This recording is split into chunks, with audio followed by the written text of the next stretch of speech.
S, வீடு, schools, hotels, store room இங்கெல்லாம் partition wall கட்டணும்னாலும் இப்போ பில்டிங் ஓனர்ஸோட first choice Renocon rapid wall panels. 26 வருட நம்பிக்கை, லட்சக்கணக்கான சந்தோஷ திருமணங்கள். கல்யாணம்னாலே தமிழ் மேட்ரிமோனி தான். ஒரு இன்ஜினியரை விட்டுட்டு வாஸ்து பார்க்குறவங்கள வச்சு ஏன் சார் வாஸ்து பார்க்கணும்? இப்போ படிச்சுட்டு வர பசங்க இன்ஜினியர்ஸ்லாம் எனக்கு வாஸ்து தெரியும் நிறைய வீட்டில் போட்டு புது வீடுகள் கட்டுறாங்க. 99% வீடுகள் எல்லாம் பார்த்தீங்கன்னா அந்த இன்ஜினியர் வீட்டை, நான் சென்னையில் ஒரு இடம் பார்க்க போயிருந்தேன். அங்கே இதே மாதிரி தான் அந்த பொண்ணு திருமணத்திலே விருப்பமே இல்லை, எனக்கு திருமணம் பண்ணிக்க ஆசையே இல்லை, என்னை விட்டுருன்னு சொல்லுது. இன்ஜினியர் வந்து இது சூப்பராக இருக்கும், இது நல்லா இருக்கும்னு அவர் கட்டி கொடுத்துருக்காரு. அவர் என்ன பண்ணிட்டார், மொத்த இடத்துக்கு ஈசானியத்தில் வீடு கட்டியிருக்காரு. இப்போ எனக்கு செட்டான அந்த வாஸ்து என் குடும்பத்தில் இருக்க உறுப்பினர்களுக்கு செட் ஆகலைன்னா இப்போ அந்த வீட்டை மாற்றி தானே சார் ஆகணும்? வீட்டை வந்து ஒரு தலைமுறை முடிஞ்சு அடுத்த தலைமுறை வர்றப்ப சின்ன சின்ன மாற்றங்கள் பண்ணணும். கிழக்க திறந்தால் சூரியன் வரணுங்கிறீங்க, அப்புறம் வீட்டுக்குள்ளே டாய்லெட் பாத்ரூம் வச்சா தப்புங்கிறீங்க. டாய்லெட் பாத்ரூம் கொடுக்கும்போது வீட்டில் தாராளமாக கொடுக்கலாம், அது எந்த மார்க்குமே குறையாது. மேற்கு மத்தியமத்திலிருந்து அந்த வீட்டினுடைய அளவை பொறுத்து பூச்செடி வச்சாலாம் பணம் வரும்ன்றாங்க, அதெல்லாம் எந்த அளவுக்கு உண்மை சார்? இப்போ ரோட்டில் வந்து ஹைவேஸில் பூரா அந்த பூச்செடி தான் வச்சுருக்குறாங்க. ரோட்டில் பணம் நிறைய கிடக்கும், பொறுக்கிட்டு போக வேண்டியதான். நம்ம ஆதன் ஆன்மீகம் நேயர்களுக்கு ஷாம்லாவின் அன்பு கலந்த வணக்கங்கள். நம்ம ஆதன் ஆன்மீகத்தில் ஆன்மீகம் சம்பந்தப்பட்ட பல கேள்விகளுக்குமே தினம்தோறும் ஒவ்வொரு வகைகளில் பதில்களை பார்த்துக்கிட்டு இருக்கோம். அந்த வகையில் இன்னைக்கு நம்மோடு வாஸ்துவை பற்றி நிறைய விஷயங்களை பகிர்ந்துக்கிறதுக்காக வாஸ்து தங்கத்துறை அவர்கள் நினைஞ்சிருக்கிறாரு. நிறைய விஷயங்களை கேட்டு தெரிஞ்சுக்க போகிறோம். வணக்கம் சார். குரு வாழ்க, குருவை துணை. எப்படி இருக்கீங்க சார்? சிறப்பாக இருக்கேன். எல்லாருமே வீடு கட்டணும் அப்படிங்கிற ஆசையில் கண்டிப்பாக இருப்பாங்க. இன்ஜினியரை வச்சு வீடு கட்டுவாங்க. அவங்களுக்குமே வாஸ்துவை பற்றி ஒரு புரிதல், அவங்க படிக்கும்போது அதை பற்றின ஒரு தெளிவு அவங்களுக்கு இருக்கும். அவங்கள வச்சே வாஸ்து பார்த்து வீடு கட்டிடலாமே அப்படின்னு நிறைய பேர் கேள்வி கேட்பாங்க. இன்ஜினியர்ஸே வாஸ்து பார்க்குறாங்க, அவங்களுக்கும் அதை பற்றி நாலேஜ் இருக்கும் அப்படின்னு. ஆனால் ஒரு இன்ஜினியரை விட்டுட்டு வாஸ்து பார்க்குறவங்கள வச்சு ஏன் சார் வாஸ்து பார்க்கணும்? இது வந்து எப்படின்னு கேட்டிங்கன்னா, இந்த கேள்வி மிக மிக சிறப்பான கேள்வி. இது வரைக்கும் ஒரு யாருமே கேட்காத கேள்வின்னு கூட சொல்லலாம். என்னென்னா, நீங்கள் இந்த வாஸ்து அப்படிங்கிறது அனுபவத்தை சார்ந்து வரக்கூடியது தான் இது. இதுக்கு நீங்கள் எந்த ஒரு கல்லூரிகளில் வந்து வாஸ்து அப்படிங்கிற வகுப்பு இல்லை. அடிப்படையாக நீங்கள் சிவில் இன்ஜினியர் படிக்கிறவங்க எல்லாம் யாரை வேணாலும் கேட்டுக்குங்க, எங்கேயுமே கிடையாது. அப்புறம் ஏன்டா நீங்கள் மட்டும் வாஸ்துன்னு சொல்கிறீங்கன்னு இது கேள்வி எல்லாம். சரியா? இது வந்து எப்படின்னா, நம்மளுடைய உணர்வோடும் உயிரோடும் உடலோடும் தொடர்புடையது, இயற்கையோடும் பிரபஞ்சத்தோடும் தொடர்புடையது தான் அது. இது அனுபவ ரீதியாக தான் இதில் இருக்கிற பலனை சொல்ல முடியும். அடிப்படை வாஸ்து அப்படிங்கிறது ஒன்று பேசிக்காக உருவாக்கி வச்சுருக்காங்க. அதிலிருந்து ஒவ்வொருத்தரும் ஒவ்வொரு விதமான அனுபவத்தை வச்சு இன்றைக்கி வாஸ்து அப்படிங்கிறத சொல்லிக்கிட்டு வரோம். அப்போது இந்த இன்ஜினியர்கள் வாஸ்து, இப்போ படிச்சுட்டு வர பசங்க இன்ஜினியர்ஸ்லாம் எனக்கு வாஸ்து தெரியும் நிறைய வீட்டில் போட்டு புது வீடுகள் கட்டுறாங்க. அதில் 99% வீடுகள் எல்லாம் பார்த்திங்கன்னா அந்த இன்ஜினியர் வீட்டை ஃபினிஷ் பண்ணி முடிச்சுட்டு சந்தோஷமாக வெளியில் வர்றாங்களான்னா 99% பேர் வெளியில் வர்றதில்ல. நீங்கள் எந்த வீடு கட்டின வீட்டு ஓனர்கிட்ட போய் கேளுங்க, நம்ம இன்ஜினியர் எப்படி வாஸ்துப்படி வீடு கட்டி கொடுத்துருக்காரான்னு கேளுங்க. எனக்கு தெரிஞ்சு 99% பேர் ஏன்டா அவர்கிட்ட கட்டணம் ஆயிடுச்சு அப்படிம்பாங்க. ஏன்னா அதுதான் அவங்களுடைய வாஸ்து அப்படிங்கிறது நம்ம சொல்கிறோம். ஏன்னா பொதுவாக இன்றைக்கி வர்ற எல்லாருமே வாஸ்து நிபுணர் வந்தால் ஏதாவது ஒரு விஷயத்த சொல்லுவார். ஏன்னா ஒரு ஸ்ட்ரக்சரல் மாற்றி அமைக்கணும், ஒரு பிளான் மாற்றி போடணும்னா இவங்களுக்கு நிறைய நேரங்கள் செலவிட வேண்டிய சூழ்நிலைகள் வரும். இன்னொன்று அதுக்காக காலமோ போஸ்ட்டோ இப்படி நம்ம எப்படி லோடு கொடுக்கணும், எந்த இடத்துல எப்படி கொடுக்கணும் அப்படிங்கிறதுக்காக வேண்டி இவங்களுக்கு செலவுகள், பொருட்செலவுகள் அதிகமாகும். அதனால் என்ன பண்ணுறாங்கன்னா, வாஸ்துக்காரெல்லாம் வேணாம், எனக்கே வாஸ்து தெரியும் நான் பண்ணிடுறேன்னு சொல்லி பண்ணிடுறாங்க. பட் இது முழுக்க தவறு. எப்போவுமே நீங்கள் ஒரு டாக்டர்கிட்ட பார்க்குறது தான் சிறப்பு. அதே கம்பவுண்டர் ஊசி போடுவார், அவருக்கும் தெரியும், அதுக்காக அவர் டாக்டர்னு சொல்ல முடியாது. அதே போல் தான் இந்த வாஸ்து முழுமையாக தெரிஞ்சவங்க, அனுபவம் உள்ளவர்களை வச்சு வாஸ்து பார்க்குறது தான் சிறப்பு. ஏன்னா இப்போ சமீபத்தில் ஒரு மாதத்துக்கு முன்னாடி நடந்துச்சு, இது திருச்சியில் நடந்த உண்மையான விஷயம். ஒருத்தர் எனக்கு ஒரு 25 வருஷம் 30 வருஷம் எனக்கு வாஸ்து தெரியும், நான் இன்ஜினியரு அப்படின்னு சொல்லிட்டு வர்றாரு. வந்து திருச்சியில் ஒரு வீடு வாஸ்து பார்க்குறாங்க. அவங்க மிகப்பெரிய ஒரு கடனில் சிக்கி தவிக்கிறாங்க. இவர் வந்து என்ன பண்ணுறாரு, வாஸ்து ஆல்ட்ரேஷன் சொல்லி வாஸ்து அந்த வீட்டுக்கு ஆல்ட்ரேஷன் பண்ணுறாங்க. பண்ணி முடிச்சு 3 மாதத்தில் அந்த வீடு ஏலத்துக்கு வந்துடுது. 3 மாதத்துல 3 மாதத்தில் ஏலத்துக்கு வந்துடுது. அந்த வீட்டை வாங்குறதுக்காக எங்களை கூட்டிக் கொண்டு போய் வாஸ்து பார்க்க கூட்டி போயிருந்தார். திருச்சியை சேர்ந்த என்னோட நண்பர். இது வாங்கலாமான்னு. அப்போ தான் சொல்கிறாரு, நிறைய ஆல்ட்ரேஷன் பண்ணியிருந்தாங்க. இது யார் பண்ணுனதுன்னு கேட்கறப்ப தான் சென்னையிலேருந்து வந்து பண்ணி கொடுத்தாங்க. எனக்கு அவர் இன்ஜினியர்னு சொன்னதுனால நானும் வந்து இதை எப்படி பண்ண முடியுங்கிறதுக்காக ஒரு ஆலோசனைக்காக கூப்பிட்டு வந்து பண்ணணும் அப்படின்னாங்க. முழுக்க முழுக்க தவறு. அடிப்படையை வச்சுக்கிட்டு இன்றைக்கி அடிப்படை வாஸ்துவை தெரிஞ்சுக்கிட்டு இன்றைக்கி நிறைய வாஸ்து தெரியும்னா ஏகப்பட்டவருடைய வீடுகளில் வாழ்க்கையில் விளையாடுறாங்க. இது வந்து ஏன்னா நம்ம ஒருத்தரை குறை சொல்லணும் பேசணும் அப்படிங்கிற நமக்கு அவசியம் இல்லை. அதனால் நமக்கு எந்த பயனும் கிடையாது. இது வந்து விழிப்புணர்வுக்காக சொல்கிறோம். ஏன்னா ஒரு மக்கள் ஒருத்தரும் பாதிக்கப்படுறாங்க. இப்போது பைசா போகிறது பெரிய விஷயம் கிடையாது. ஒரு பெரிய ஒரு சொத்தே போகுது, அல்லது ஒரு சில இடத்துல உயிரிழப்புகள் ஏற்படுது, ஒரு சில இடத்துல தவறான கட்டமைப்புகளில் வந்து கைகால்களை இழக்கக்கூடிய சூழ்நிலை ஏற்படுது. இதெல்லாம் நடக்கலைன்னா ஒரு சில இடங்களில் பார்த்தீங்கன்னா திருமணமே நடக்கிறதில்ல. இப்போ சமீபத்தில் கூட பார்த்தீங்கன்னா சென்னையில் ஒரு இடம் பார்க்க போயிருந்தேன். அங்கே இதே மாதிரி தான் அந்த பொண்ணு திருமணத்திலே விருப்பமே இல்லை, எனக்கு திருமணம் பண்ணிக்க ஆசையே இல்லை, என்னை விட்டுருங்கன்னு சொல்லுது அவங்க அப்பா அம்மாட்ட. அப்போ அந்த இடத்துல அவரு இன்ஜினியர் வந்து இது சூப்பராக இருக்கும், இது நல்லா இருக்குன்னு அவர் கட்டி கொடுத்துருக்காரு. அவர் என்ன பண்ணிட்டார், மொத்த இடத்துக்கு ஈசானியத்தில் வீடு கட்டியிருக்காரு. ஆனால் வாஸ்துபடி தான் கட்டியிருக்காரு. அப்போது எந்த இடத்துல வீடு கட்டினா என்ன பலனை கொடுக்கும், அப்போ அவங்களுக்கு ஆண் குழந்தையா பெண் குழந்தையா, அந்த குழந்தைக்கு அது என்ன பலன் வந்து ஏற்படுத்தி கொடுக்குன்னு சொல்லி தெரிஞ்சு கட்டணும். மொட்டையாக நீங்கள் வந்து ஒரு ஆர்கிடெக்ட்டுக்கு நான் வந்து பிளான் நல்லா போடுவேன், வீடு வந்து கட்டுறது செலவு குறைவா, எல்லோரும் ஒரு 3500 ஸ்கொயர் ஃபீட் கேட்டால் நான் 2000 ரூபாய்க்கு கட்டுவேன் அப்படின்னு பண்ணுறாங்களே. இது வந்து அவர்களுக்கு அவர்கள் துறையில் சிறப்பு தான். பட் வாஸ்துக்கு 100% தவறு. நீங்கள் யாரெல்லாம் நான் இன்ஜினியராக இருக்கிறேன் எனக்கு வாஸ்து தெரியும்னு சொல்லி சொல்கிறாங்களா, அவங்க கட்டின வீடுகளெல்லாம் போய் பாருங்கள். எனக்கு தெரிஞ்சு 95% வீடுகள் அவங்க ஃபினிஷிங் பண்ணி வெளியில் நிம்மதியாக வரல, வரவே முடியாது. வாஸ்துல வரவே முடியாது. இதை ஆணித்தரமாக சொல்ல முடியும் என்னால். அப்போது வாஸ்து நிபுணரை வச்சு கட்டுறதுங்கிறது வேறு, அனுபவம் இல்லாத படித்த இன்ஜினியரை வச்சு கட்டுறதுங்கிறது வேறு. இவர்கள் எல்லாமே படிச்சுட்டு வர்றவங்க. அதான் அந்த காலத்தில் நம்ம பெரியவர்கள்லாம் சொல்லியிருக்கிறாங்க, ஏட்டு சுரைக்காய் கறிக்கு உதவாது. அதே மாதிரி தான். அப்போது இதில் என்னென்ன அனுபவங்கள் இருக்குது, என்னென்ன பலன்களை கொடுக்கும், எப்படி கொடுக்கும் அப்படிங்கிறது எல்லாமே தெரியணும். இப்போ எல்லாருமே இந்த வாஸ்து அப்படின்னா பொதுவாகவே என்ன நினைக்கிறாங்கன்னா, கிழக்கு வடக்கு தெற்கு மேற்கு உச்சவாசல் நீச்சவாசல் எல்லா கார்னர்களுமே சரியாக அமைஞ்சிருக்கணும் அப்படின்னு சொல்லி தான் நினைக்கிறாங்க. பட் அது கிடையாது. ஒரு வீட்டில் ஒரு தலைவன் இருக்கார், தலைவி இருக்காங்க, அவங்களுக்கு குழந்தைகள் ஒரு குழந்தை இருக்கலாம், 3 குழந்தைகள் இருக்கலாம். இந்த 5 பேருக்குமான தான் அந்த வீடு இருக்கணும். அப்போ 5 பேருக்கான பலன் எப்படி அப்படிங்கிறத நமக்கு பார்க்கணும். நம்ம வந்து பொதுவாக நியூட்ரலாக எடுக்கவே கூடாது. இப்போது ஒரு வீட்டில் தந்தை தொழில் செய்கிறாருன்னு வச்சுக்கோங்க, சுய தொழில் செய்கிறாருன்னா அவருக்கு உச்சபட்ச பலன் ஏற்படக்கூடியதாக அந்த வீட்டை வாஸ்துப்படி அமைக்கணும். இல்லை அந்த வீட்டில் தந்தை படிக்கலை, அவங்க தாய் தான் வந்து ஒரு தொழில் நிறுவனத்தை நடத்துகிறாங்க, ஒரு பியூட்டி பார்லர் வச்சுருக்குறாங்க, இல்லை ஏதாவது ஒரு பொட்டிக்ஸ் வச்சு பிஸ்னஸ் பண்ணுறாங்க, அதில் அவங்க நல்லா இருந்தாலே இந்த குடும்பத்தை ரன் பண்ணிடுவாங்க அப்படின்னா அவர்களுக்கு அந்த பெண்ணுக்கு தொழிலில் உச்சபட்ச வருமானம் வரக்கூடியது என்ன அப்படிங்கிறத பார்த்து அதற்கு தகுந்த மாதிரி நம்ம அமைச்சு கொடுக்கணும். ஆனால் நீங்கள் சொன்ன மாதிரி சார், இப்போ ஒரு வீடு கட்டுறோம் அப்படிங்கிற பட்சத்தில் அது எனக்கு வாஸ்துவா எப்படி இருக்கு அப்படின்னு தான் பார்த்து கட்டுறாங்க. ஆனால் அதே வீட்டில் தான் அவங்களோட மனைவியோ இல்லை அவங்களோட குழந்தைகளோ இல்லை அவங்களோட வருங்கால ஜென்ரேஷனோ இருக்க போகுது. அப்படிங்கிற பட்சத்தில் இப்போ எனக்கு செட்டான அந்த வாஸ்து என் குடும்பத்துக்கு, என் குடும்பத்தில் இருக்க உறுப்பினர்களுக்கு செட் ஆகலைன்னா இப்போ அந்த வீட்டை மாற்றி தானே சார் ஆகணும்? நிச்சயமாக மாற்றணும். எப்படின்னு அதுக்கு தான் நான் என்ன சொல்கிறேன்னா, இந்த அனுபவம் வாய்ந்த வாஸ்து நிபுணரை வச்சு கட்டுங்கிறேன். இப்போ ஒரு கோயில் கட்டுறீங்க, கோயில் கட்டினீங்கன்னா 7 ஆண்டுகளுக்கு ஒரு முறையோ அல்லது 12 ஆண்டுகளுக்கு ஒரு முறையோ அதுக்கு குடமுழுக்கு பண்ணுறோம். ஏன் அதை 12 ஆண்டுகளுக்கு ஒருக்க பண்ணுறோம்? கோயிலுக்கு தான் நம்ம பவர்ஃபுல்லாக இருக்குது, அது சாமி, அதுக்கு நம்ம கேட்டதெல்லாம் சாமி நம்ம கொடுக்குது, நம்ம எந்த கஷ்டங்கள் வந்தாலும் இறைவன்கிட்ட தான் நம்ம போகிறோம். அப்படி இருக்கிறப்போ ஏன் அதுக்கு மட்டும் குடமுழுக்கு பண்ணணும்? விட்டுற வேண்டியதானே? அதே போல் தான் நம்ம வசிக்கும் வீட்டுக்குமே நீங்கள் வந்து ஒரு 7 ஆண்டுகளாக ஒவ்வொரு வீடுமே 3 ஆண்டுகளுக்கு ஒரு முறையாக அதனுடைய தன்மையை மாற்றும் இயற்கையாகவே. அப்படி இல்லைன்னா 3க்கு அப்புறம் 7 ஆண்டுகள் அதனுடைய தன்மை, வீட்டுடைய தன்மை இயற்கையாகவே மாறுபடும்.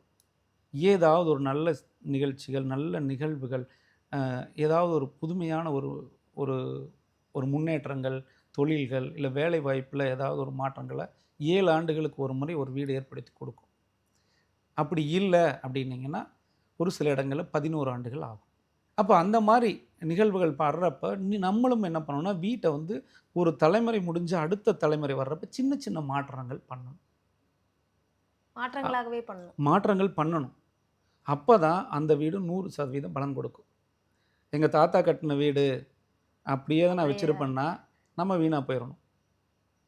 எங்கள் அப்பா கட்டின வீடு நான் அப்படியே தான் இருக்கணும் அப்படின்னா உங்களுக்கு பேர குழந்தை வந்துட்டான்னா இந்த வீடு அந்த பேர குழந்தையே அந்த வீட்டில் இருக்க விடாது, வெளியேற்றிடும். அப்படி அங்கேயே இருந்தாருன்னா ஒரு சில இடங்களில் முன்னேற்றத்தை கொடுக்கறது இல்லை. ஆனால் சார் இப்போ சில பேர் சொல்லுவாங்க, நான் கேள்விப்பட்டிருக்கேன், ஒரு குழந்தை பிறந்திருக்கு அப்படின்னா நீங்க சொன்ன மாதிரி வம்சம் விருத்தி ஆயிருக்கு அப்படின்னா வீட்டுக்கு முதல்ல வெள்ளையடி அப்படிம்பாங்க. அதுதான் நான் அவங்க கிட்ட கேட்டிருக்கேன், வெள்ளை அடிக்கிறதுனால என்னம்மா அப்படின்னு கேட்கும்போது அது நம்ம பெரியவங்க சொல்லியிருக்காங்க, வெள்ளை அடிக்கிறதுனால ஒரு மாற்றம் வரும் அப்படிங்கிற மாதிரி. அதனாலதான் இந்த பொங்கலுக்கு எல்லாம் வந்து வீட்டுல வெள்ளை அடிப்பாங்க. அதுல என்ன சூட்சமும் இருக்கு சார்? எப்படின்னா இப்போ புதுதாக ஒரு வீட்டுக்கு ஒருத்தவங்க வர்றாங்க, அது என்னன்னு பார்த்தீங்கன்னா குழந்தை பிறந்தாலும் வெள்ளை அடிக்க சொல்லுவோம். இன்னொன்று புதுதாக திருமணம் ஆகிறதுக்கு கல்யாணம் ரெடி ஆச்சுனாலும் அந்த வீட்டுக்கு வெள்ளை அடிப்போம். ஏன்னா ஒரு பெண் அப்படிங்கிறவங்க நம்ம புதுசாக வர்றாங்க. அதே போல் யாராவது இறந்தாங்கன்னால அந்த வீட்டுக்கு வெள்ளை அடிப்பாங்க. வெளியில் போகிறாங்க அப்படின்னாலும் வெள்ளை அடித்து பூஜை பண்ணுவாங்க. இதுதான் நம்மளுடைய பாரம்பரியமாக நம்ம பண்ணிட்டு வரோம். அப்போது மாற்றங்கள் அப்படிங்கிறது ஒவ்வொரு வீட்டுக்கும் நம்ம ஒரு குறிப்பிட்ட ஆண்டுகளுக்கு அப்புறம் குறைஞ்சது ஒரு 5 வருஷத்துக்கு ஒருக்கா வெள்ளை அடித்தா தான் அந்த வீடு அப்படிங்கிறது முழுமையான பலனை கொடுக்கும். அந்த வீட்டில் வசிக்கக்கூடியவர்களாகட்டும், அந்த வீடு வந்து நிறைய இடங்கள் என்ன பண்ணுறாங்கன்னா வெளிநாடு வெளியூரில் இருக்கிறாங்க, இந்த வீடு சுத்தமாக கேட்பாரற்று கிடக்கும், அப்படியே பாலடைஞ்சிருக்கும், பூட்டியே இருக்கும், அந்த யாருமே இருக்க மாட்டாங்க. அவங்க வந்து ஒரு 5 வருஷத்துக்கு ஒருக்கா 10 வருஷத்துக்கு ஒருக்கா தான் இந்த வீட்டுக்கு வருவாங்க. அந்த மாதிரி இடங்களெல்லாம் பார்த்திங்கன்னா பெரும்பாலும் அந்த குடும்பத்தில் சந்ததி விருத்திகள் இருக்கிறதில்ல, சந்ததிகளுக்கு முன்னேற்றத்தை கொடுக்கறதில்ல. இந்த வீடை கட்டி விட்டு வெளிநாடு போயிடுவாங்க. அந்த வீட்டுடைய தந்தை அங்கே வந்து சூப்பராக சம்பாதிப்பார், ரொம்ப நல்லா இருப்பார். ஆனால் அவருடைய பசங்களை பார்த்திங்கன்னா பெருசாக முன்னேற்றம் இருக்காது. அதனால தான் வீடுன்னு ஒன்று இருந்துச்சுன்னா நீங்கள் வெளிநாட்டில் இருங்க இல்லை வெளியூரில் இருங்க, குறைஞ்சது 5 ஆண்டுகளுக்கு ஒருக்கா வெள்ளை அடித்து அதை வந்து நம்ம இயற்கையோட நம்மளோட அது தொடர்புபடுத்தி வச்சுக்கிட்டோம்னா அது 100% முன்னேற்றத்தில் கொடுக்கும். அதுக்கு தான் ஒவ்வொரு ஊர்லேயுமே பார்த்திங்கன்னா கிராமங்கள்ல எல்லாம் வருஷம் ஒருக்கா திருவிழான்னு ஒன்று பண்ணுவோம். அட்லீஸ்ட் திருவிழாக்குனாச்சும் விளையாடிடா. கிராமங்களில் அதனால தான் நல்லா இருந்தாங்க. நம்மளுடைய வாழ்வியலை மறந்துட்டு இன்னைக்கு வாழ்வியல் வந்து நம்மளுடைய முன்னோர்கள் வந்து அழகாக கட்டமைச்சு கொடுத்துருந்தாங்க. ஆனால் இன்றைக்கி நமக்கு நேரம் இல்லை, பொருளாதாரத்தை நோக்கி ஓடுறோம். அதனால என்ன பண்ணுறோன்னா நம்மளுடைய ஆரோக்கியத்தை யாருமே பார்க்குறதில்ல, உறவுகளை யாருமே பார்க்குறதில்ல, நம்மளுடைய முன்னோர்கள் எப்படி வந்தாங்க, என்ன பண்ணினாங்க, பாரம்பரியம் என்னன்னு யாருமே நினைக்கிறதே கிடையாது. ஏன் வீட்டில் ஒரு துர்மரணங்கள் நடக்குது, ஏன் வீட்டில் வந்து நல்ல நிகழ்ச்சிகள் நடக்க மாட்டேங்குது, ஏன் வீட்டில் சந்ததிகள் உருவாக மாட்டேங்கிறாங்க இப்படிங்கிற யாருமே சிந்திக்கிறது கிடையாது. பணம் பணம் பணம் தான். நீங்கள் ஒரு எடுத்துக்காட்டுக்காக நான் சொல்கிறேன், இந்த கொங்கு மாவட்டங்கள்லாம் சொல்லுவாங்க, தருமபுரி டு கோயம்புத்தூர் பெல்ட் பொள்ளாச்சி வரைக்கும் எடுத்துட்டிங்கன்னா எப்படின்னா இவர்கள்லாம் வாஸ்துல அந்த மாவட்டங்களில் பெரும்பாலும் ஒரு 20% பேர் இந்த வாஸ்தை வந்து ஆழமாக பார்க்குறாங்க, ரொம்ப பார்த்து பார்த்து பண்ணுறாங்க, அவங்க பிரம்மாண்டமாக இருக்கிறாங்க. 80% பேர் என்ன பண்ணுறாங்கன்னா வாஸ்துக்காரனை கூப்பிட்டா ஒரு 5000 10,000 பணம் கொடுக்கணும் அப்படின்னு சொல்லிட்டு எங்கெங்கெல்லாம் இந்த குறி சொல்கிறாங்க, ஜாதகம் பார்க்குறாங்க, சாமி சொல்கிறாங்க, அங்கே போய் முதல் இடம் பிடிச்சி உட்காந்துருப்பாங்க. நீங்கள் தமிழ்நாடு, கேரளா, கர்நாடகா, ஆந்திரா இந்த ஒரு 4 ஸ்டேட்டில் எங்கெல்லாம் இந்த சாமி சொல்கிறாங்க, குறி சொல்கிறாங்க இல்லையா, சொல்கிறாங்களோ ஜாதகம் பார்க்குற இடத்துல போனீங்கன்னா இந்த ஊர்லேருந்து வரக்கூடிய வண்டிகளை நீங்கள் பார்க்கலாம், கார்களை நீங்கள் பார்க்கலாம். அது வசதி படைத்தவர்கள் தான். அவர்களுக்கு இப்போ ஒரு நிறுவனத்தை நடத்துகிறாங்க, தொழில் நிறுவனத்தை, அதில் மிகப்பெரிய ஒரு கடன் ஆகுது. அப்போ கடன் ஆனோடனே இவங்க என்ன பண்ணுறாங்கன்னா கோயிலுக்கு போனால் கடன் தீரும். எப்படி கடன் தீரும்? ஜாதகம் பார்த்தா கடன் தீரும், போய் குறி கேட்டால் சாமி சொன்னால் கடன் தீரும் அப்படின்னு சொல்லி இவங்க போகிறாங்க. ஆனால் ஒரு வாஸ்துப்படி மாற்றி அமைச்சா நமக்கு தீரும் கடன் அப்படின்னு சொல்லி நினைக்க மாட்டேங்கிறாங்க. அப்போ என்னென்னா நீங்கள் எப்போவுமே கொடுக்குறவங்களுக்கு இந்த உலகம் திருப்பி கொடுக்கும். நீங்கள் அந்த காலத்தில் வந்து பார்த்தீங்கன்னா ஒரு சன்னியாசியை கூப்பிட்டு சாப்பாடு போட்டு ஒரு மகிழ்ச்சியாக அனுப்பிச்சி வச்சாங்க. ஒரு சன்னியாசி வரலாம் என்ன நடக்க போகுது, பட் மாற்றங்கள் கிடைக்கும். அதே போல் தான் இந்த வாஸ்து நிபுணர்களுமே கூட ஒரு வாஸ்து நிபுணர் ஒரு வீட்டுக்கு வந்துட்டு போனாங்கன்னா ஏதாவது ஒரு நன்மை நடக்கும். நிறைய இடங்களில் பார்த்திங்கன்னா கடந்த காலத்தில் நிறைய வீடுகள் இதை பற்றி நம்ம நிறைய ஆய்வு செஞ்சுருக்கோம். இந்த வாஸ்து நிபுணர் ஒரு வீட்டுக்கு போயிட்டு வந்தால் என்ன நடக்கும், அவங்க குடும்பத்தில் என்னென்ன மாற்றங்கள் இருக்குன்னு பார்த்துக்கிறோம். நிறைய வாஸ்து நிபுணர் போயிட்டு வந்து மறக்க முடியாத மாற்றங்கள்லாம் நடந்திருக்குது, அதை நம்ம சொல்ல முடியாது. பட் என்னை பொறுத்தளவுக்கு ஒரு வாஸ்து நிபுணர் அப்படிங்கிறவங்க ஒரு ஆத்மார்த்தமாக, ஆன்மீகமாக, வாஸ்துவை நேசிக்கக்கூடியவராக, வாஸ்துவை காதலிக்கக்கூடியவராக இருந்தாருன்னா அவர் செல்லக்கூடிய, அவர் பார்க்கக்கூடிய வீடுகள் எல்லாமே மிக பிரமாண்ட செல்வ செழிப்பாக இருக்கும். லிஃப்ட் இப்போ நிறைய பேர் வீடுகள்ல வர ஆரம்பிச்சிருச்சு சார். அது வந்து ஒரு ஆடம்பரம் அப்படிங்கறத தாண்டி அத்தியாவசியமா மாறிடுச்சோ அப்படிங்கிற ஒரு விஷயமும் இருக்கு. பாத்ரூம் அதுக்குமே வாஸ்து பார்க்கணுமா அப்படிங்கிற ஒரு கொஸ்டின் இருக்கு. அதே மாதிரி இப்போ அதிகமா லிஃப்ட்டுங்களையுமே வந்து வீடுகளில் வைக்க ஆரம்பிச்சிட்டாங்க. பாத்ரூம், லிஃப்ட் இது ரெண்டுத்துக்குமே வாஸ்து அப்படிங்கிறது பார்க்கணுமா, அது எப்படி பார்க்கணும் சார்? கண்டிப்பாக. எப்படின்னு பார்த்தீங்கன்னா பொதுவாகவே லிஃப்ட்டு அப்படின்னு சொல்லி கொடுத்தோம்னா மேற்கு நடுப்பகுதியிலிருந்து வடமேற்கை சார்ந்து லிஃப்ட் கொடுக்கலாம், அல்லது தெற்கு நடுப்பகுதியில் தென்கிழக்கை சார்ந்து லிஃப்ட் அப்படிங்கிறது கொடுக்கலாம். இது வந்து சிறப்பாக இருக்கும். ஏன்னா நிறைய இடங்களில் வந்து தென்மேற்கு பகுதியில் தென்மேற்கு மூலையிலே லிஃப்ட் போட்டுருவாங்க. அப்படி தென்மேற்கு மூலையில் லிஃப்ட் கொடுக்கக்கூடாது. அது வந்து ஏற்றத்தாழ்வான வாழ்க்கையை ஏற்படுத்தி கொடுக்கும். இப்போது கமர்ஷியல் பில்டிங் இருக்குது, நீங்கள் மாலுக்கெலாம் போகிறீங்க, இல்லை இன்றைக்கி ரெஸ்டாரண்ட்டில் லிஃப்ட் போட்டு நிறைய பண்ணிக்கிறாங்க, ஹோட்டல்ஸ்லாம் பண்ணுறாங்க. கமர்ஷியலாக இருக்கக்கூடியதுக்கு நீங்கள் எந்த இடத்துல வேணாலும் லிஃப்ட் கொடுக்கலாம், தவறில்லை. பட் வீட்டுக்குன்னு கொடுக்குறப்ப மட்டும்தான் மேற்கு நடுப்பகுதியிலிருந்து வடமேற்கை சார்ந்தும் தெற்கு நடுப்பகுதியிலிருந்து தென்கிழக்கை சார்ந்தும் இந்த மாதிரி 2 இடங்களில் நீங்கள் லிஃப்ட் கொடுக்கலாம், சூப்பராக இருக்கும். அதே போல் தான் இந்த கழிவறை அமைப்பு அப்படிங்கிறது. நிறைய பேர் என்னென்னா வீட்டுக்குள்ளே கழிவறை அமைச்சாலே மார்க் 20 போச்சு அப்படிம்பாங்க. வீடும் உடம்பும் ஒன்றுங்கிறோம், இதுதான் வாஸ்துங்கிறோம், இதுதான் பிரபஞ்சம், இதுதான் வந்து பஞ்சபூத சக்தியில் ஆளுமை அப்படிங்கிறோம். நீங்கள் வந்து கிழக்க திறந்தால் சூரியன் வரணுங்கிறீங்க, அப்புறம் வீட்டுக்குள்ளே டாய்லெட் பாத்ரூம் வச்சா தப்புங்கிறீங்க. இது என்ன கால்குலேஷன் சொல்கிறது? நம்ம உடம்பில் வந்து கழிவு அப்படிங்கிறது ஒரு இடத்துல இருக்கும், கழிவு வெளியேறக்கூடிய இடம்னு ஒன்று இருக்குது. அப்போ இது எப்படி கொடுக்கணும் அப்படின்னா, நம்ம மொத்த உடம்பை நீங்கள் கால்குலேட் பண்ணிங்கன்னா மத்திய பகுதி அப்படிங்கிறதுலேருந்து கொஞ்சம் வந்து ஒரு 1/2 அடி கீழே அப்படிங்கிறத நம்ம எடுத்துக்கலாம், இல்லை நம்ம ஒரு 4 இன்ச்சு கீழே அப்படிங்கிற மாதிரியும் கூட நம்ம எடுத்து கால்குலேஷன் பண்ணிங்கன்னா வடமேற்கு மேற்கு மத்தியமத்திலிருந்து ஒரு 5 அடி வடக்க தள்ளி டாய்லெட் பாத்ரூம் கொடுக்கணும். தெற்கு மத்தியமத்தில் கொடுக்கக்கூடாது. தவிர்க்கவே முடியல, எனக்கு இடம் இல்லை, வடமேற்கில் கொடுக்குறதுக்கு வாய்ப்பு இல்லைன்னா தெற்கு மத்தியமத்தில் கொடுத்தாலும் பெருசாக ஒன்றும் பாதிப்புகளை கொடுக்கறது இல்லை. அது ஒரு சில இடங்களில் வந்து என்னென்னா பெண் குழந்தைகள் மட்டும் இருக்கிற இடத்துல அறுவை சிகிச்சைகள் அப்படிங்கிறத ஏற்படுத்தி கொடுக்குது. அதனால் இந்த டாய்லெட் பாத்ரூம் கொடுக்கும்போது வீட்டில் தாராளமாக கொடுக்கலாம், அது எந்த மார்க்குமே குறையாது, நல்லா தான் இருக்கும். அதை வந்து மேற்கு மத்தியமத்திலிருந்து அந்த வீட்டினுடைய அளவை பொறுத்து வடக்கு சார்ந்து கொடுக்கறது 100% நல்ல பலனை கொடுக்கும். அப்புறம் எப்போவுமே ஈசானிய பகுதியில் டாய்லெட் பாத்ரூம் கொடுக்கக்கூடாது. அதே போல் நைருதி மூலை, தென்மேற்கு மூலை, கன்னி மூலைன்னு சொல்கிறோம் இல்லையா, அந்த ஏரியாவில் வீட்டுக்கு வெளியிலையோ அல்லது காம்பவுண்டு சுவரை ஒட்டியோ காம்பவுண்ட் சுவருக்கு வெளியிலையோ டாய்லெட் பாத்ரூம் கட்டக்கூடாது. அது நிச்சயமான கெடுபலனை தான் ஏற்படுத்தி கொடுக்கும். வீடு கட்டுறோம் அப்படிங்கிற பட்சத்தில் இப்போல்லாம் டிகிரி பார்க்க ஆரம்பிச்சிட்டாங்க. கையில் ஒரு மீட்டர் மாதிரி வச்சு பார்ப்பாங்க. அதெல்லாம் இப்போ காம்பஸ் வச்சு பார்ப்பாங்க. அதெல்லாம் பார்க்கும்போது புதுசாக இருக்கே, வீடு கட்டும்போது இதெல்லாம் வச்சு பார்ப்பாங்களா அப்படிங்கிற மாதிரிலாம் தோணுது. அது பார்க்கணுமா சார்? கட்டாயம் அது தேவைப்படுதா? இல்லை, இப்போது இந்த காம்பஸ் அப்படிங்கிறதே திசை காட்டும் கருவின்னு தான் நான் படிச்சிருக்கேன், எனக்கு சொல்லி கொடுத்துருக்காங்க. இன்றைக்கும் இந்த வாஸ்துவில் அதை திசை காட்டும் கருவியாகவே நான் பார்க்குறேன். இப்போது இன்றைக்கி டிகிரி அப்படின்னு சொல்லி எடுத்தோம்னா, நீங்கள் நம்ம கப்பல் ஓட்டில் ஒரு 10 டிகிரி திருப்பினோடனே வேறு நாட்டுக்கு போயிடாது. நீங்கள் 10 டிகிரி திருப்பம் கொடுங்க, 20 டிகிரி திருப்பம் கொடுத்தாலும் அந்த வீடு ஒன்றுமே ஆகாது.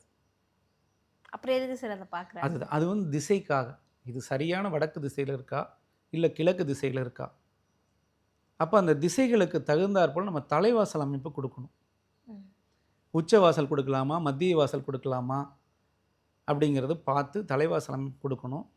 அதுக்காக தான் அந்த திசை காட்டும் கருவியை பயன்படுத்துகிறோம். மற்றபடிக்கு இந்த டிகிரி அப்படின்னு சொல்லி சொல்கிறதே மக்களை வந்து ஏதாவது ஒரு கோணத்தில் திசை திருப்பி ஏமாற்றக்கூடிய வேலைகள். அது முழுக்க முழுக்க பொய். அது தேவையில்லை. நம்ம டிகிரியை நினச்சி யாருமே பயப்படணுங்கிற அவசியம் இல்லை.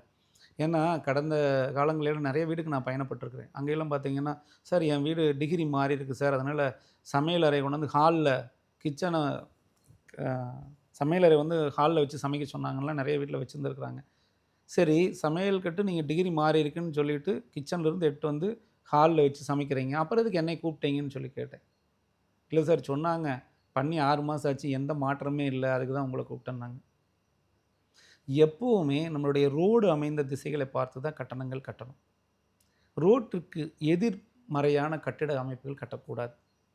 நம்ம ஒரு வீடு வந்து ஒரு ரோடு கிராஸாக இருக்குதுன்னு வச்சுக்கோங்களேன், அப்போ அது டிகிரி பார்த்தீங்கன்னா ஒரு 30 டிகிரி திருப்பம் இருக்குது, 40 டிகிரி திருப்பம் இருந்துச்சுன்னா டோட்டலாக கட்டடத்தை திருப்பக்கூடாது.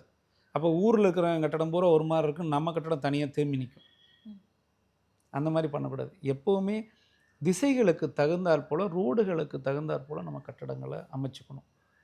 அதுலேயும் நிறைய இதில் இந்த வாஸ்துவில் வந்து நுணுக்கமான விஷயங்கள் தான் அதிகமாக வேலை செய்யும்.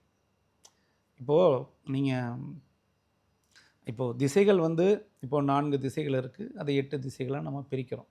பிரித்து அந்த திசைகளுக்கு ஏற்றாற் போல தான் நம்ம வீடு அப்படிங்கிறத வடிவமைக்கிறோம். ஆனா இந்த திசைகள்லயே ஒரு குழப்பம் இப்ப வரைக்கும் இருக்குல்ல சார். சில பேர் 4 திசைன்றாங்க, சில பேர் 8 திசை, இப்ப 10 திசை, 11 திசைன்லாம் கூட சொல்றாங்க. உண்மையாவே திசைகள் எத்தனை இருக்கு சார்? இல்லை, திசைகள் அப்படிங்கிறது இன்னைக்கு 16ங்கிறாங்க, 8ங்கிறாங்க, 4ங்கிறாங்க. நான் என்ன சொல்கிறேன்னா 64 பிரிக்கணுங்கிறேன் திசைகள். திசைகள் 64. 64 ஒரு வீட்டை வந்து 64 பிரிக்கணும். 64 பாகங்களாக பிரித்து தனித்தனியாக எடுத்து அதற்கான கணக்கிட்டு அப்புறம் நீங்கள் வீடு கட்டினீங்க அப்படின்னா தான் அதற்கான பலனை நீங்கள் எடுக்க முடியும். அப்போது இந்த 64 எப்படி பிரிக்கிறது அப்படிங்கிறது தெரியணும்ல. கண்டிப்பா. அப்போ அது வந்து அந்த 64ல் அது என்னென்ன பலனை கொடுக்கும். இப்போ நீங்கள் ஒரு 10னா என்ன, 20னா என்ன, 40னா என்னன்னு இப்போ ஒவ்வொரு டிகிரி வாய்ஸாக நம்ம வந்து பிரிக்கிறாங்க. இது இந்த டிகிரி வேலை செய்யுதா அப்படின்னா அதுவே வேலை செய்யலைங்கிறோம். அதனால் நம்ம பொதுவாகவே என்னென்னு பார்த்தீங்கன்னா, இந்த வாஸ்து பகவான் வாஸ்து பூதம் பகவான் வாஸ்து பூதத்தின் மேலே 64 தேவர்கள் அமர்ந்து அவர் மேலே அமர்ந்து தான் ஆட்சி செய்கிறாங்க அப்படிங்கிறத நம்ம பார்க்குறோம். அதனால தான் 64 கணக்கீடு செய்யுங்க அப்படிங்கிறோம். நீங்கன்னா வாஸ்து பூதம்னு சொல்கிறீங்க சார், வாஸ்து பகவான் பஞ்சபூதங்கள். நீங்கள் வந்து நெருப்பு பூதம், நீர் பூதம், ஆகாய பூதம், மண் பூதம், இப்படி தான் நம்ம பிரிக்கிறோம். அப்போ வாஸ்துவே வந்து ஒரு பூதம் தான், அது வந்து தெய்வம் கிடையாது. வாஸ்து பகவான் அப்படின்னு சொல்லி நம்ம பேர் வச்சுக்கிட்டோம். வாஸ்து பகவான் கிடையாது, வாஸ்து பூதம் அது. இப்போ அதனால தான் எப்போவுமே பார்த்திங்கன்னா அதை பஞ்சபூதம்ங்கிறோம். இப்போ நிலம், நீர், நெருப்பு, காற்றுங்கிறது வந்து பஞ்சபூதம்னு தான் சொல்கிறோம். சூரியனை தான் நம்ம சூரியனார் தெய்வம் அப்படிங்கிறோம். பட் ஆனால் என்ன சொல்கிறோம்னா இந்த வாஸ்துவில் பஞ்சபூத சக்திகள் அப்படிங்கிறது தான் சொல்கிறோம். அப்போது பொதுவாகவே நீங்கள் இந்த பூதங்கள் அப்படின்னு சொல்லி பேசுகிறப்பவே கோயில்களில் முன்னா பூதகணங்கள்னு முன்னாடி 2 வச்சுருப்பாங்க.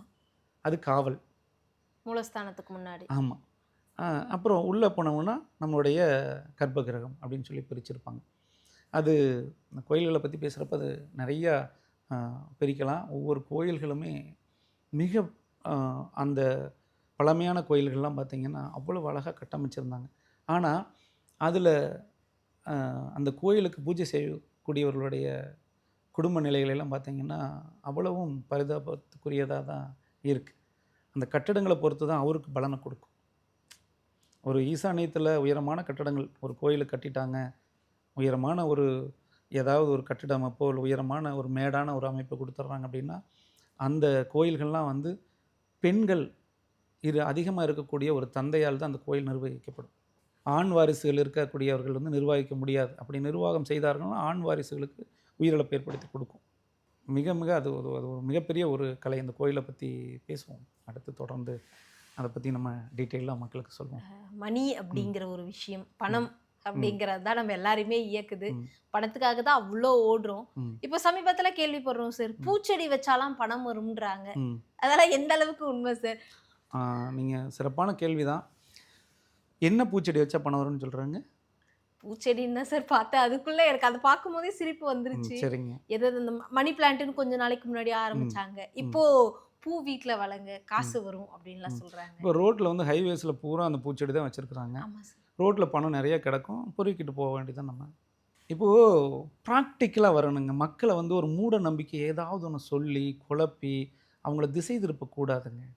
இதுதான் நான் வந்து அறகுறை ஜோதிடம் தெரிஞ்சுக்கிட்டு சொல்கிறதுன்னு சொல்கிறேன். ஒன்றும் ஜோதிடத்தை முழுசாக தெரிஞ்சுக்குங்க, இல்லை வாஸ்தை முழுசாக தெரிஞ்சுக்கல, ரெண்டுமே தெரிஞ்சுக்கிட்டு சொல்லுங்கங்கிறேன் நான். இப்போ என்னென்னா, ஒரு பரிகார புத்தகம்னு போட்டிருக்கிறான். அந்த பரிகார புத்தகத்தை படிச்சுட்டு வந்து ஒரு கதையை சொல்கிறது. வாஸ்துன்னு ஒரு புத்தகம் போட்டிருந்தா வாஸ்து அதை படிச்சுட்டு வந்து நான் வாஸ்து தெரியும்னு சொல்கிறது. அப்போ என்னென்னா எல்லாத்தையும் குழப்பறது. எந்த ஒரு அனுபவம் வாய்ந்த வாஸ்து நிபுணர்களும் இந்த மாதிரி பரிகாரம் சொல்லவே மாட்டாங்க. நான் இன்னைக்கு வரைக்கும் என்னோடய குருநாதர் வந்து நான் 2 பேரும் இன்னைக்கு வரைக்கும் ஏதாவது ஒரு பரிகாரங்கள் ஏதாவது ஒரு வீடியோவில் நான் சொல்லியிருக்கேன்னு சொல்லுவேன். ரவிரமணாவும் சரி நானும் சரி இன்னைக்கு வரைக்கும் பரிகாரங்கள் சொன்னதே கிடையாது. பரிகாரமே இல்லைங்கிறோம், பரிகாரம் பொய்யுங்கிறோம். பரிகாரம் செய்யக்கூடியவர்களே 10 பைசாவுக்கு வழி இல்லாத இருக்கிறாங்கிறோம். இந்த செய்வினை செய்யக்கூடியவர்களே பார்த்தீங்கன்னா 1000 2000 5000 10,000 தான் அவங்களே உட்காந்துருக்குறாங்க. அவங்களே யாருக்காச்சும் செஞ்சு பணத்தை வாங்கிக்க வேண்டியதானே. அதெல்லாம் பண்ண முடியாதுங்க. இறை சக்தின்னு ஒன்று இருக்குது. இறைவன் இந்த பிரபஞ்சத்தை நடத்தும். பிரபஞ்சம் அது கண்டிப்பாக செஞ்சு கொடுத்துட்ருக்கோம். அப்போ இறை சக்தியை வந்து நம்ம அதை உள்வாங்கக்கூடிய தன்மை நமக்கு இருக்கான்னு தெரியணும். சும்மா நம்ம கோயிலுக்கு போவான், அங்கே போய் அடுத்த வீட்டை பற்றி பேசிகிட்டு இருப்பாங்க. கிரிவலம் போகும்போது கூட பண்ணுறாங்க. எது பண்ணாலும் தான். நீங்கள் எந்த கோயில் போங்க, இப்போ இங்கேருந்து நான் கோயிலுக்கு போகிறேன்னு சொல்லிட்டு ஒரு பூ தேங்காய் பழத்தை எடுத்துக்கிட்டு பெண்மணிகள் போகிறாங்க.